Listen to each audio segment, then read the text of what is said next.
kardeşim de indirdi kalamarı.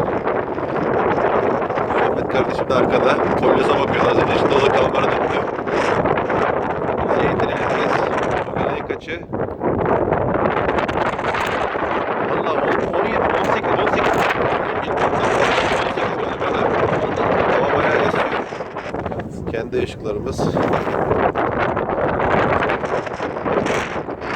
Tamam. At torbasını.